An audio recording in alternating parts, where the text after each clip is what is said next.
আসসালামু আলাইকুম। আমি Mohammad Minhajuddin. USA immigration visa help page YouTube চ্যানেলের পক্ষ থেকে আজ আপনাদের সামনে আলোচনার জন্য নিয়ে এসেছি। ইমিগ্রেশন ভিসায় ইন্টারভিউর পূর্বে প্রত্যেককে মেডিকেল করতে হয়। সেই মেডিকেল টেস্টের অন্যতম একটি পার্ট হলো টিবি রোগ শনাক্ত করার জন্য ইকরা এবং এক্স-রে করা হয়। তো আমি এই বিষয়ে আলোচনা করব। তো এই প্রসঙ্গে আমি বলিনি যে অনেকে প্রশ্ন করতে পারেন যে মেডিকেল কখন করব অথবা মেডিকেল কিভাবে করা হয়, সেখানে কি টেস্ট করা হয়, ফিস কত। তো এই সকল বিষয়ে বিস্তারিত আমি প্রায় 27 মিনিটের আরেকটি ভিডিও ইতিপূর্বে আমার এই চ্যানেলে আপলোড করেছি। অনুগ্রহ করে আপনারা সেখানে বিস্তারিত পাবেন। আজকে আমি শুধু আলোচনা করব যে আপনি ইন্টারভিউর পূর্বে যে মেডিকেল করবেন, সেই মেডিকেলের দিনে যে টিবি রোগের জন্য কিভাবে কি পরীক্ষা করা হয়, কিভাবে করে, আমি এই বিষয়ে আলোচনা করতেছি। তো আমি প্রথমে বলিনি যে আমাদের অনেকের ধারণা যে টিবি রোগটাকে কেন আমেরিকা সরকার এত প্রাধান্য দেয়, যেখানে ক্যান্সারকে এত প্রাধান্য তারা দেয় না। কেন টিবির জন্য আলাদা পরীক্ষা মেডিকেল টেস্টে করা হয় শুধুমাত্র। জি, এটা একটি ছোঁয়াচে রোগ এবং আমেরিকার সিডিসি এটাকে খুবই সেনসিটিভ হিসেবে দেখে। তাই তাদের গাইডলাইন অনুযায়ী আপনাকে টিবি টেস্টের ওনাদের গাইডলাইন অনুযায়ী টেস্টটা করতে হবে। এই টিবি টেস্টটা আপনি বাইরে আমাদের সরকারি যে সকল মেডিকেল কলেজ আছে, বিভিন্ন জায়গায় অনেকে ইন্টারভিউর আগে সেখানে টিবির কোনো জার্ম আছে কিনা বা উনি আক্রান্ত কিনা টেস্ট করান, করে ওনারা জেনে আসেন। তা আসলে আমি বলতে চাই যে আপনারা ইন্টারভিউর আগে অন্য কোথাও টেস্ট করাতে পারেন, সেটা আপনার ব্যক্তিগত ব্যাপার। যদি আপনি মনে করেন যে আপনার অতীতে কখনো টিবি হয় নাই বা টিবির রোগে আপনি আক্রান্ত হন নাই, তাহলে আপনার দরকার নাই। কারণ বাইরে আপনারা যে বাংলাদেশের অনেক বড় বড় মেডিকেল কলেজ বা ক্লিনিকে যে টেস্টগুলো করান এক্স-রে, সেই টেস্টের সাথে আমেরিকা এমবেসি কর্তৃক যে মেডিকেল সেন্টার আছে তাদের টেস্টের কিছু ডিফারেন্ট আছে। এই ডিফারেন্টের জন্য পরবর্তীতে কিছু ভুল বোঝাবুঝিও হয় অনেকের সাথে মেডিকেল সেন্টারের কর্তৃপক্ষের। তা আমি মনে করি আসলে বাইরে আমার ভিডিওটা শুনলে আপনি বুঝতে পারবেন, আপনি বাইরে করাটা আসলে আপনার অপচয় অর্থ এবং সময়, সেটার কোনো দরকার নেই এবং সেটা করেও কোনো লাভ নাই। কারণ আপনি সেখানে থেকে যদি কোনো রিপোর্টও পান যে আপনি ক্লিয়ার আছেন, সেটা কোনো এখানে অ্যাকসেপ্টেবল না। এখানে সিডিসির গাইডলাইন অনুযায়ী, আমেরিকার গভর্নমেন্টের গাইডলাইন অনুযায়ী, এমবিসির গাইডলাইন অনুযায়ী ওনারা টেস্ট করে এবং সেই টেস্টটাকে অ্যানালাইসিস করে। তাই আপনার বাইরের অ্যানালাইসিসের সাথে একজন প্রফেসর যেটা অ্যানালাইসিস করে আপনাকে যে কথাটা বলবেন যে আপনার টিবি নাই বা আপনার সব ক্লিয়ার আছে, তার সাথে এখানকার মিলবে না। তো আমি এই জন্য বলতেছি ওগুলার দরকার নাই। তো যেটা আমি বলছি শুধু এটা আপনি করতে পারেন ইন্টারভিউর মেডিকেলে যখন যাবেন, আপনি মেডিকেলে যাবার আগে আপনি কিছুদিন চেষ্টা করবেন আপনার জন্য কোনো ঠান্ডা না থাকে, কফ না থাকে, চেস্টটা ক্লিয়ার থাকে, সেরকম যে সকল খাবার আমরা খাই। আছে অনেকে আপনার আছে দারচিনি, এলাচি বা অনেক রকমের ওষুধ বা বিভিন্ন গাছের পাতা আছে, কফ পাতা বিভিন্ন, সেগুলো আপনি সেবন করতে পারেন আপনার নিজের মনের কি বলে আশঙ্কা দূর করার জন্য। সেটা অথবা মেডিকেল করতে যাওয়ার আগে যদি কারো জ্বর থাকে, গায়ে জ্বর থাকে, তাহলে আমি বলবো আপনি জ্বর থাকলে আপনি রিশিডিউল করবেন, মেডিকেল করতে যাবেন না। এগুলো করতে পারেন, এগুলো আপনার প্রাইমারি আপনার দায়িত্ব। তো যাক, টিবি টেস্টটার প্রসঙ্গে আসি। টিবি টেস্টটা দুই ধরনের করা হয়, একটা ব্লাডের মাধ্যমে, সেটা ইকরা টেস্ট, আর একটা হয় এক্স-রে, চেস্ট এক্স-রে করা হয় লাংসের। আচ্ছা, ইকরা টেস্টটা 15 বছরের যাদের বয়স নিচে, 15-এর নিচে তাদের করা হয়। আর 15-এর উপর অ্যাবাভ আপনার যারা আছেন ওনাদের বর্তমানে ইকরা টেস্ট উইথ এক্স-রে। আগে শুধু এক্স-রে ছিল, বেশ কিছুদিন হলো তার সাথে ইকরাটাও অ্যাড করা হয়েছে। 15-এর উপর যারা আছেন আপনাদেরকে ইকরাও টেস্টের মাধ্যমেও ওনারা দেখবে টিবির কোনো জার্ম আছে কিনা, সেই সাথে এক্স-রে করা হবে। এখন প্রশ্ন হলো যে যদি আপনার টিবির কোনো লক্ষণ দেখা যায় সেক্ষেত্রে করণীয় কি? করণীয় সে মেডিকেল সেন্টার আপনার যা টিবি রোগের লক্ষণ বা সিমটম পাবে ওনার ইন্টারভিউ হোল্ড করে দিবে। উনি ইন্টারভিউ দিতে পারবেন না, ওনাকে কফ টেস্ট দিতে হবে। কফটের মাধ্যমে এখন ওনারা দেখবেন যে আপনার পজিটিভ না নেগেটিভ, কারণ এক্স-রে এবং ইকরাতে জাস্ট আপনার জার্ম আছে কি না ওইটা শনাক্ত করা প্রাইমারি। ফাইনালি রিপোর্ট হবে পরপর 3 দিন কফ দিবেন আপনি। ওনারা যে জায়গায় আমেরিকান এমবিসি কর্তৃক যে কফ সেন্টার যেখানে আছে, যারা কফ কালেকশন করে তাদের কাছে আপনি যাবেন, ওনারা পাঠাবেন, সেখানে আপনার পরপর 3 দিন কফ দিবেন এবং এটা সাধারণত 2 মাস পরে রিপোর্টটা আসে। 2 মাস পরে রিপোর্ট আসলে সেখানে যদি আপনার নেগেটিভ আসে আপনি আবার তখন আপনার রিপোর্ট এমবিসিতে পাঠিয়ে দিলে এমবিসি থেকে আপনাকে ইন্টারভিউ ডেট দিবে, আপনার কিছু করতে হবে না। আর পজিটিভ হলে কি হবে আমি এই প্রসঙ্গে বলি, পজিটিভ হলে আপনাকে ভয়ের কিছু নাই, আপনি আপনি ইন্টারভিউ দিতে পারবেন, ভিসাও পাবেন, সবে হবে। তবে পজিটিভ হলে আপনাকে তখন ডক্টর যে ট্রিটমেন্ট দিবে, যে ওষুধ দিবে মেডিসিন, সে অনুযায়ী ওষুধগুলো সেবন করে কোর্সটা শেষ করার পর মেবি সেটা 6 মাসের মতো লাগে, তারপর আপনাকে আবার কফ টেস্ট দিতে হবে পরপর 3 দিন দেওয়ার পর আবার 2 মাস পরে রিপোর্ট আসবে। তখন যদি আপনি নেগেটিভ হন তারপর আপনার ইন্টারভিউ হবে। আচ্ছা, আমি আবার প্রথম দিকে চলে আসি। সেটা হলো যে আমি যখন বলছি ইকরা টেস্ট করতে হয়, যারা 15-এর নিচে তাদের ইকরার মাধ্যমে সিদ্ধান্ত হয়ে যাবে যে তাদের টিবি আছে কি আছে না। 15-এর নিচে খুব কম সংখ্যক মানে রেয়ার আপনার ইকরা টেস্টে টিবির লক্ষণ পাওয়া যায়। তো সেখানে কোনো ক্ষেত্রে যদি ডক্টর মনে করে 15-র নিচে যার বয়স তার ইকরাতে একটু পাওয়া গেছে তাহলে তাকেও এক্স-রে করাতে পারে। সেটা ডক্টর উপর ডিপেন্ড করবে।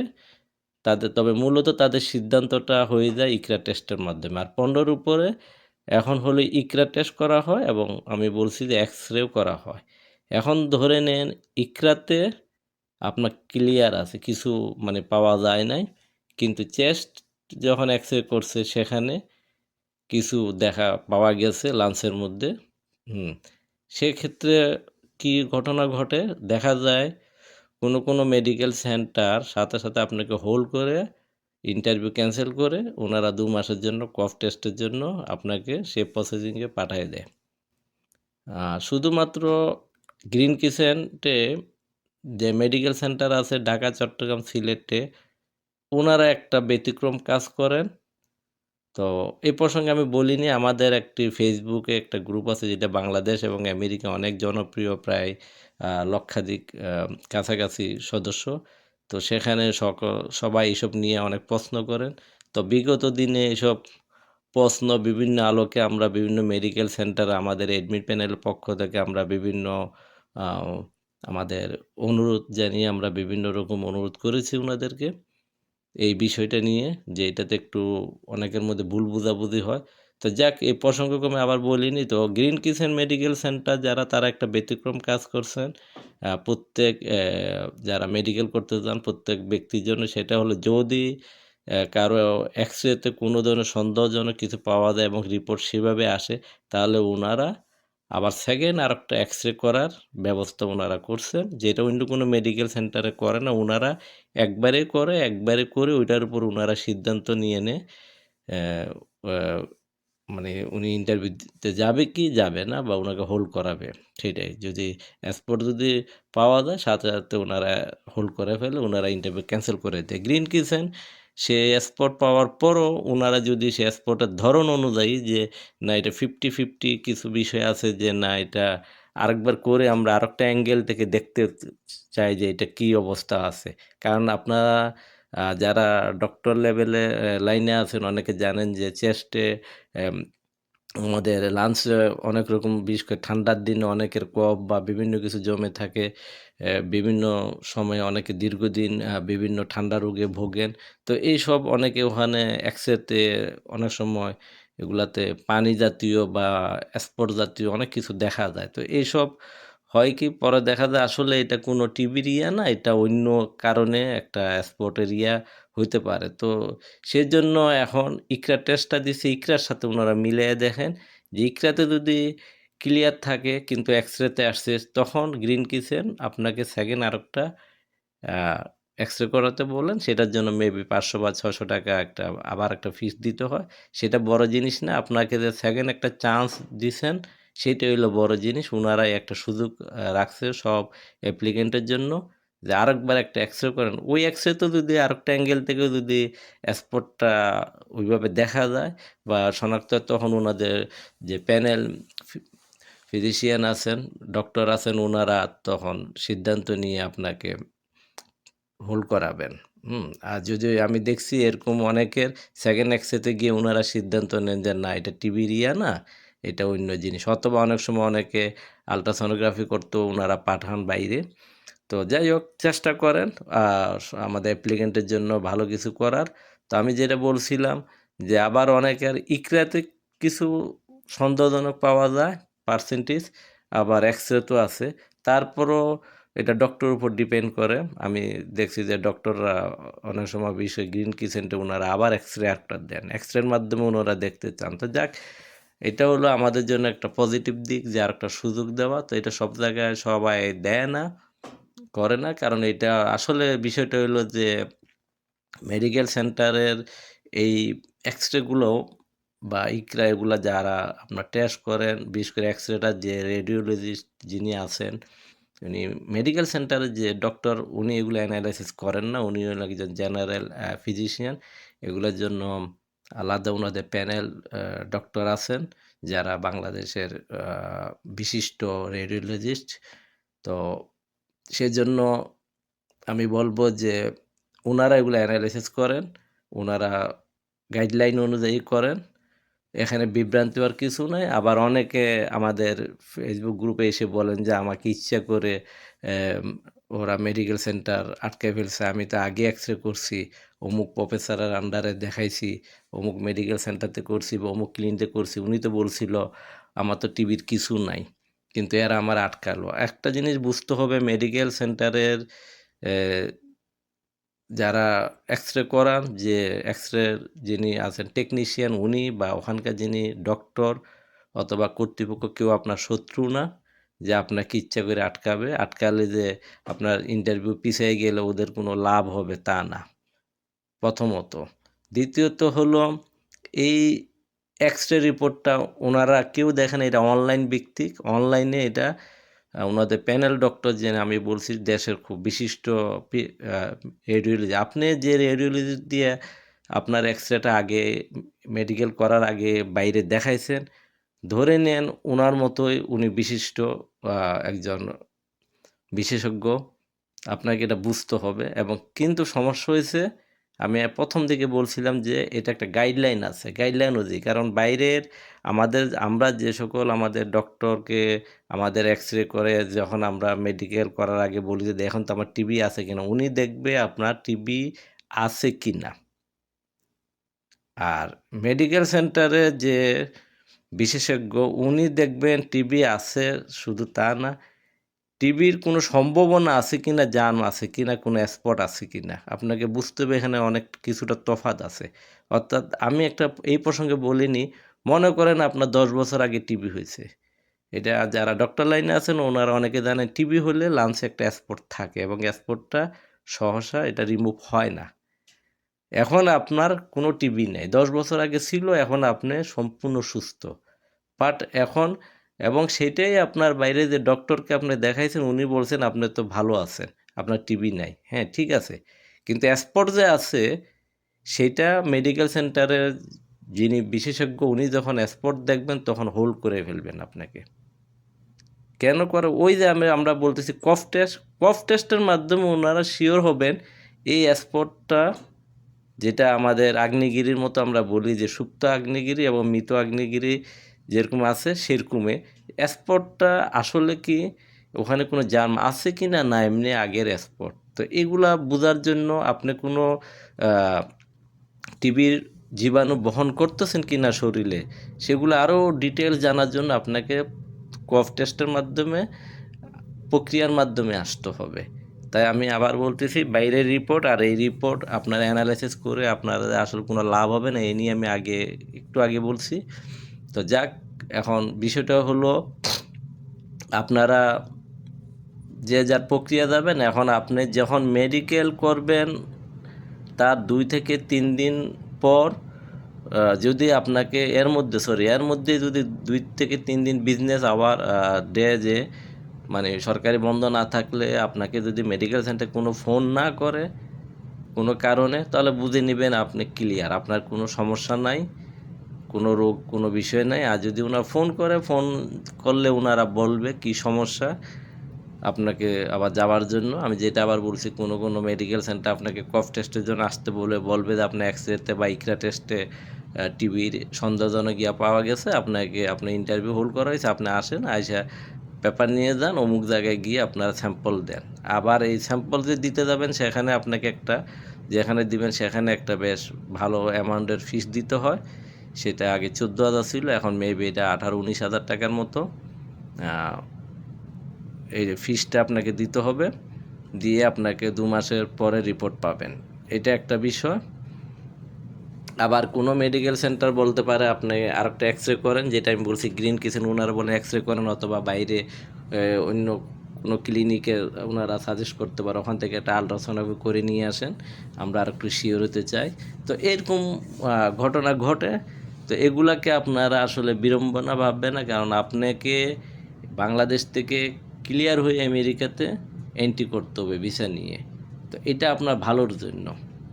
আর আরেকটা জিনিস আমি বলিনি, এই যে আপনারা কফ টেস্ট আপনাদেরকে দেয়, আপনারা মনে করো অনেকে বলে যে এটা ব্যবসার জন্য দেয়। আসলে মেডিকেল সেন্টার যাদের কাছে পাঠায় সেটা এমবিসি কর্তৃক স্বীকৃত কফ সেন্টার, সেটা মেডিকেল সেন্টারের সাথে কোনো তাদের রিলেশন নাই যে যেখানে ইচ্ছা সেখানে আপনাকে পাঠাবে না। এটা নির্ধারিত কফ আপনি কোথায় দিবেন, সিলেট, চট্টগ্রাম এবং ঢাকায় নির্ধারিত করা আছে, সেখানে যেতে হবে। তাই এটার সাথে কোনো ব্যবসা বিজনেস অন্য কিছু ভাববেন না। আর আরেকটা জিনিস আপনারা অবাক হবেন, যাদেরকে কফ টেস্ট দেয়, ইতিমধ্যে যারা আমার ভিডিও যদি কেউ দেখে থাকেন আমেরিকায় কফ টেস্ট প্রক্রিয়ার মাধ্যমে ভিসা পেয়ে আমেরিকায় এসেছেন, ওনারা আমার এই কথার সাথে একমত হবেন। সেটা হলো, আপনি কফ টেস্ট দিচ্ছেন ধরে নিলাম ঢাকায় একটা সেন্টারে, তারপরে 2 মাস পরে রিপোর্ট নেগেটিভ আসলো, আপনি ইন্টারভিউ দিলেন, ভিসা পাইলেন, চলে আসলেন আমেরিকা। আপনি আমেরিকায় আসার দেখবেন 15 দিন বা 1 মাসের মধ্যে আপনার যে পিটিশনারের যে ফোন নাম্বার দেওয়া আছে সে ফোন নাম্বারে ফোন আসবে অথবা ইমেল আসবে। আপনার লোকাল যে কোনো মেডিকেল কলেজ থেকে আপনাকে বলবে যে আপনাকেই বলবে, পিটিশনারকে বলবে যে ওনাকে বলেন এত তারিখ আমাদের সাথে এসে দেখা করতে। তখন আপনি বা আপনার পিটিশনার, তখন আপনি অবাক হবেন যে কেন তারা আপনাকে কল করলো, অথবা তারা বলবে যে আমরা টিবি রোগের জন্য একটা পরীক্ষা করব। এখন প্রশ্ন হইল যে আপনি বাংলাদেশে কফ টেস্ট দিচ্ছেন, কফ টেস্টের মাধ্যমে আপনি নেগেটিভ হইয়া ক্লিয়ার হয়ে আসছেন, আপনার কোনো টিবি নাই।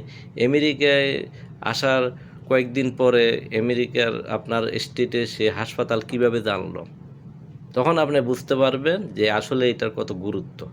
আমি প্রথমে বলিনি যে ওই যে বলছিলাম যে টিবি রোগ আপনার এক্সরে যখন করা হয়, এক্সরেটা অনলাইনে থাকে এবং আপনাদের হোল্ড করা হয়, আপনাদের যে কফ টেস্ট করা হয়, এটা সম্পূর্ণ এটার ডাটা আপনার অলরেডি সিডিসির কাছে চলে আসে আমেরিকায়। এটা আমি আবার বলতেছি, এটা মেডিকেল সেন্টারের কোনো হাত নাই, ওদের কাছে কিছুই নেই। আপনি এক্সরে করা মাত্র ইমেজটা অনলাইনে যেখানে যাবে, আপনার কি টেস্ট দিছেন, কি করছেন, সব চলে আসবে। এখন আপনি প্রশ্ন করতে পারেন, তাহলে আমি নেগেটিভ হলাম, ইন্টারভিউ দিলাম, ভিসা পাইলাম, সব হলো, আসলাম, এখানে আবার হাসপাতাল আমাকে কেন আবার কল করছে? হ্যাঁ, আমি যে বললাম প্রথম দিকে যে টিবিকে আমেরিকা খুবই গুরুত্বপূর্ণ একটা বিষয় এবং সেন্সিটিভ বিষয় হিসেবে দেখে। আপনি নেগেটিভ হচ্ছেন ধরে নিলাম জুন মাসে, আপনি আমেরিকাতে এন্ট্রি করছেন সেপ্টেম্বর মাসে। এই 2-3 মাসের মধ্যে যে আপনি আবার টিবি রোগে আক্রান্ত হন নাই নতুন করে, সেটা গ্যারান্টি কি?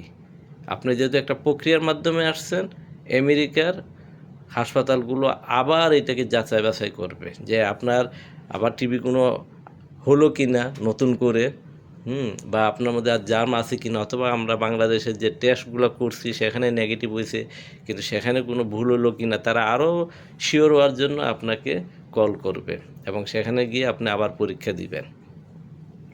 তো যাক, আমি যে বিষয়টা এইটার মাধ্যমে আপনি বুঝতে পারতেছেন টিবিটা কেমন, কিন্তু প্রশ্ন হলো টিবি টেস্ট কফ টেস্ট দিলে যে আপনি, আমরা জানি 99% লোক নেগেটিভে থাকে, 1% শুধু পজিটিভ হয়। এটা ওভারঅল সবাইকে দেয়, অনেক মহিলাদেরকেও দিতে আমরা দেখেছি যারা সারা জীবন গ্রামের কি বলে চুলাতে রান্না করছেন দীর্ঘ বছর পর বছর যাবৎ অনেক দিন, কিন্তু হুট করে দেখা যায় উনাকে দিছে। পরবর্তী দেখা যায় যে কারণ উনি চুলায় রান্না করছেন, সেখানে একটা লাকড়িতে রান্না করছেন, ধোয়ার বিষয় আছে, সেটার জন্য ওনার লাঞ্চে একটা স্পট পড়ে গেছে, হয়ে গেছে, সেটার জন্য হইতে পারে। এগুলো অ্যানালাইসিস করে পরে দেখা যায় যে কেস হিস্টোরি আমরা নিয়ে দেখলাম এরকম যারা চেন স্মোকিং করেন তাদের হয়, লাঞ্চে স্পট থাকে। হ্যাঁ, এটা হলো, আমি বলি এটা স্মোকিংয়ের জন্য বা ধোঁয়ার জন্য হয়, এটা টিবি রোগের জন্য না। এই জন্য আমি বলছি ওই যে বাইরের ডক্টর এবং মেডিকেলের ডক্টরের মধ্যে তফাৎ কি অ্যানালাইসিস করার, অর্থাৎ স্পট থাকলেই আপনাকে হোল্ড করা হবে, সেইটা স্মোকিংয়ের জন্য হোক, ধোঁয়ার জন্য হোক, আপনি কি বলে লাঞ্চে কোনো অ্যান্টিবায়োটিক, হাই অ্যান্টিবায়োটিকের জন্য, এফেক্টের জন্য হোক, যে কোনো কারণে হোক, এটা যে টিবি যে তা না, কিন্তু যেহেতু টিবির ওখানে স্পট থাকে, সেখানে ওই ধরনের স্পট পাওয়া গেছে, দেখা যাচ্ছে, সেজন্য আপনাকে হোল্ড করা হয় আপনার ভালোর জন্য, সেটা তো এই হলো টিবির বিষয়টা। আর আরেকটা জিনিস আমি বলিনি এখানে, ইমিগ্রেন্ট ভিসায় বিশেষ করে ফ্যামিলি ক্যাটাগরিতে, ফ্যামিলি যিনি প্রধান, যিনি, যাকে আমরা প্রিন্সিপাল অ্যাপ্লিকেন্ট বলি, এবং পরিবারের অন্য সদস্যদেরকে আমরা বলি এক কোম্পানি বা বেনিফিশিয়ারি। তো প্রিন্সিপাল অ্যাপ্লিকেন্ট যিনি প্রধান, ধরে নিলাম একটা ভাই, একজন ভাইয়ের জন্য আমেরিকা থেকে এক ভাই তার বাংলাদেশের এক ভাইয়ের জন্য আবেদন করছেন। তো যে ভাইয়ের জন্য আবেদন করছেন উনি প্রিন্সিপাল অ্যাপ্লিকেন্ট, ওনার যদি টিবি জন্য হোল্ড করা হয় তাহলে ওনার সাথে ফ্যামিলির আর কোনো সদস্য ইন্টারভিউতে যেতে পারবে না, যেহেতু উনি সন্দেহজনকভাবে ওনাকে আটকানো হয়েছে, ওনাকে একটা প্রক্রিয়ার মাধ্যমে। তাহলে ফ্যামিলির বাকি যারা আছে, ওনার ওয়াইফ, ওনার সন্তান, তারা নেগেটিভ থাকলেও, টিবির কোনো লক্ষণ না পাওয়া গেলেও, ওনারা প্রিন্সিপাল অ্যাপ্লিকেন্ট ছাড়া ইন্টারভিউতে অ্যাটেন্ড করতে পারবেন না। হ্যাঁ, আর যদি কোনো সন্তানের সন্দেহজনক আসে, টিবি টেস্ট করতে হয়, তাকে কফ টেস্ট দিতে হয়, তাকে হোল্ড করা হয়, তাহলে ওই সন্তান বাদে ফ্যামিলির বাকি যারা আছেন ওনারা ইন্টারভিউ, যেদিন ইন্টারভিউ সেদিন ওনারা ইন্টারভিউ দিতে পারবেন। এইটাই হইল নিয়ম। আর আমি আমার ভিডিওতে ইউএস এমবিসির একটা নোটিশ আমি এখানে দিছি যে যদি আপনাদেরকে মেডিকেল সেন্টার থেকে বলে দিবে যার টিবি হবে, যদি প্রিন্সিপাল অ্যাপ্লিকেন্ট হয় ওনাকে বলে দিবে যে আপনার টিবি পরীক্ষার জন্য আমরা কফ টেস্টের জন্য আপনার পাঠাচ্ছি, আপনারা ইন্টারভিউতে যাবেন না, কেউ, আপনিও যাবেন না, ফ্যামিলির কেউ যাবেন না। মেডিকেল সেন্টারে যখনই এটা আপনাকে কফ টেস্টে পাঠাবে, অটোমেটিকই এটা আপনার ইন্টারভিউ ক্যান্সেল হয়ে যাবে। এটা আপনাকে এমবিসিকে কিছু জানাতেও হবে না। সেটার দায়িত্ব মেডিকেল সেন্টারের, তারাই করবে। তো আমি যেটা বলছিলাম, এই জন্য মেডিকেল সেন্টার আপনাকে জানাবে, আপনার ইন্টারভিউতে যাবেন না। এখন আপনারা যদি অনেক, আমাদের আমেরিকায় অনেক পিটিশনার আছেন, ওনারা, অথবা ওনারা যাদেরকে দিয়ে ওনাদের প্রসেসিংগুলো পিটিশনের কাজ করান, যারা এখানকার কি বলে অ্যাটর্নি বা অ্যাডভাইজার যারা আছেন, অনেকে বলে যে হ্যাঁ, যার হয়েছে সে যাবে না, বাকিদেরকে পাঠায় দেন। অর্থাৎ প্রিন্সিপাল অ্যাপ্লিকেন্টের যদি হয়ে থাকে, বলে যে ফ্যামিলির, ওদের তো কোনো সমস্যা নেই, ওদেরকে ইন্টারভিউতে পাঠান না। এখানে আমেরিকান এমবাসি অলরেডি একটা নোটিশ করে দিয়েছে, যদি আপনি যান আপনার বিরুদ্ধে কি পানিশমেন্ট ব্যবস্থা নিন। তো এটা হলো এমবাসি রুল, এমবাসি রুলগুলো আপনাকে ফলো করতে হবে। আপনারা যদি আপনাদের মতো যান, অনেকে বলে আমরা যে ইন্টারভিউতে ক্যান্সেল হয়েছে, কোনো ইমেল পাই নাই, কোনো কিছু জানি না, আমরা যাব না কেন? না, মেডিকেল সেন্টার আপনাকে যেটা বলছে হোল্ড, অর্থাৎ ওইটা ওদের দায়িত্ব। আপনাকে আপনার ইন্টারভিউ ক্যান্সেল হয়েছে, কেউ কোনো লিখিত কোনো কাগজ দিবে না, মেডিকেল সেন্টার দিবে না, এমবিসিও আপনার কোনো ইমেল পাঠাবে না যে আপনার ক্যান্সেল হয়ে গেছে। এটা অটোমেটিক ক্যান্সেল হয়ে যাবে, এটা সিস্টেমে চলে যাবে। যেহেতু এটা অনলাইনের বিষয়, এগুলো আপনাদের জানারও দরকার না, এগুলো মেডিকেল সেন্টাররা জানে, ওনাদের দায়িত্ব। এটা নিয়ে আপনাদের টেনশনের কিছু নাই। যদি প্রিন্সিপাল অ্যাপ্লিকেন্টকে কফ টেস্ট দেয়, ধরে নিতে হবে আপনার ইন্টারভিউ ক্যান্সেল, পরিবারের সবাই ক্যান্সেল। আর ফ্যামিলি যদি অন্য কোনো সদস্যর হয়, তাহলে সে যাবে না, বাকিরা ইন্টারভিউতে যে অ্যাটেন্ড করবে, ওনারা অ্যাটেন্ড করতে পারবে। এই বিষয়টা আপনারা খেয়াল করবেন।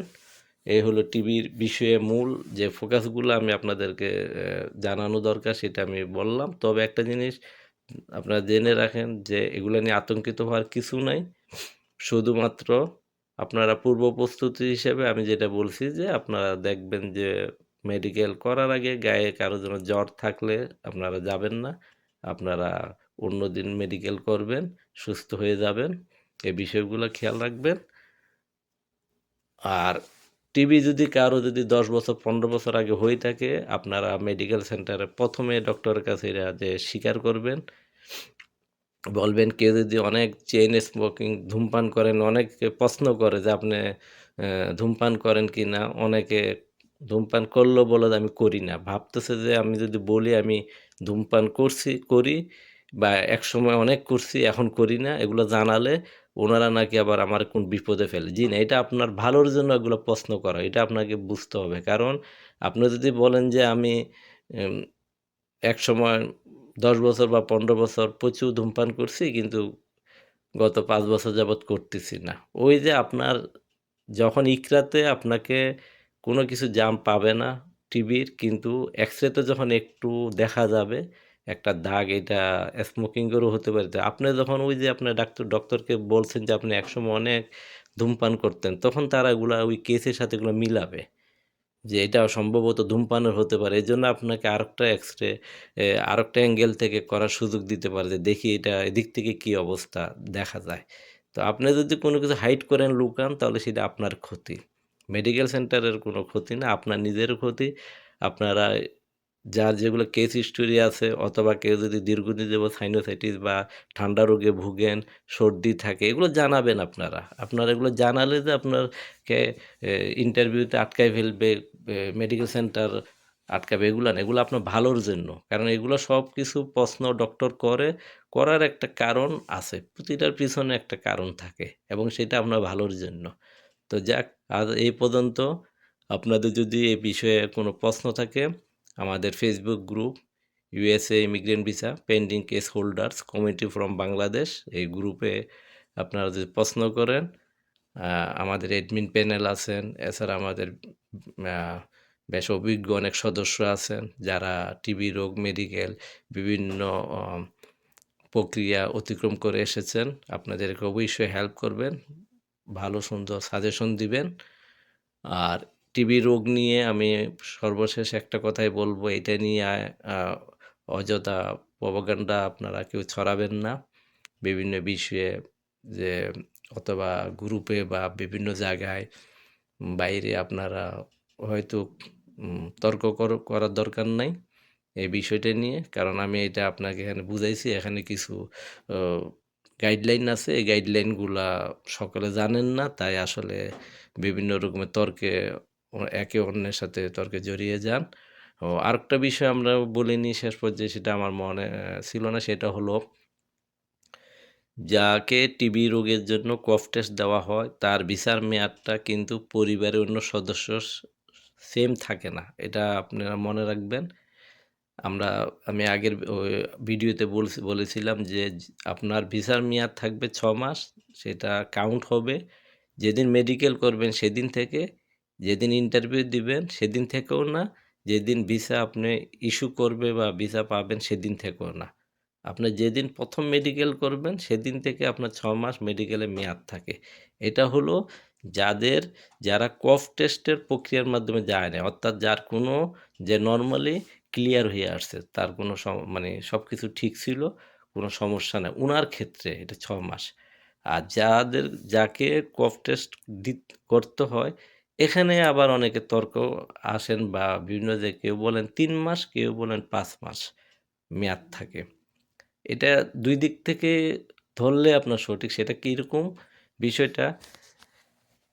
ওভারঅল ওনারা ৫ মাস সময় পাবে, ১ মাস কম। ওনাদেরকে ১ মাস কম দেওয়া হয়। অর্থাৎ যেদিন ১ম মেডিকেল করছেন সেদিন থেকে ওনার ভিসার মেয়াদ ৫ মাস থাকবে।